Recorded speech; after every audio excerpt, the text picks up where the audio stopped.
গত 20 থেকে 30 মে 2023 সারা ভারত কৃষক সভার কেন্দ্রীয় কমিটির আহ্বানে সারা দেশে ত্রিপুরার বিজেপি দলের বল্গাহীন সন্ত্রাসের ঘটনা জনগণের কাছে তুলে ধরার জন্য কর্মসূচি গ্রহণ করছে সংগঠন। তার পাশাপাশি ত্রিপুরা রাজ্যেও একটি কর্মসূচি গ্রহণ করা হয়েছে ইতিমধ্যে। এ নিয়ে শনিবার অর্থাৎ 27 মে আগরতলা প্যারাডাইস চমুনিতে বিকেল 5টায় একটি সভার আয়োজন করা হয়। এদিন উক্ত সভায় সংক্ষিপ্ত আলোচনার পর ত্রিপুরার ঘটে যাওয়া ঘটনাবলী নিয়ে প্রমাণ্য তথ্য সহ একটি স্বল্প সময়ের ভিডিও প্রদর্শিত করা হয়। উক্ত অনুষ্ঠানে সকল অংশে জনগণকে সামিল করতে অনুরোধে অভিনন্দন জানান ত্রিপুরা কৃষক সভার সাধারণ সম্পাদক পবিত্র কর। পরবর্তীতে সাংবাদিকদের মুখোমুখি হয়ে উক্ত সভার মূল আলোচনা বিষয়ে বিস্তারিত তুলে ধরেন।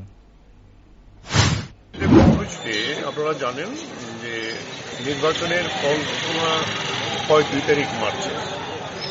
এই ঘোষণার দিনেই 2টার পর থেকে ত্রিপুরা রাজ্যের বিজেপির দল এবং আরএসএস তারা বল্গাহীন একটা সন্ত্রাস, যারা বিরোধী রাজনৈতিক দল নির্বাচনে লড়াই করেছিল তাদের উপর নামিয়ে আসে। এখন পর্যন্ত যা ঘটনা, 4000-এর উপরে ঘটনা ঘটেছে। দৈহিক আক্রমণ, সেখানে বাড়িঘর জ্বালিয়ে দেওয়া এবং বাড়িঘর জ্বালাতে গিয়ে গবাদি পশু তার বাড়ি জ্বালিয়ে দিয়েছে, মুরগি, হাঁস মুরগি তা জ্বালিয়ে দিয়েছে। এই ধরনের নৃশংস ঘটনা তারপর যেটা এবার 2018 থেকে এটা শুরু হয়েছিল, গত 5 বছর পরে এবার একটা নতুন জিনিস যেটা যুক্ত করে, শুধু দৈহিক আক্রমণ না, আর্থিক ক্ষতি করা। এখন পর্যন্ত প্রায় 350-র উপরে রাবার বাগান জ্বালিয়ে দিয়েছে।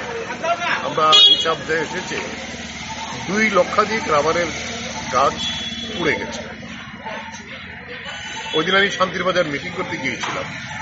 মিটিংয়ে দেখলাম যে, শুনলাম যে এতদিন পুড়িয়ে দিত, এখন ইলেকট্রিক কাটার নিয়ে 650 রাবার গাছ কেটে দিয়েছে পুরানো।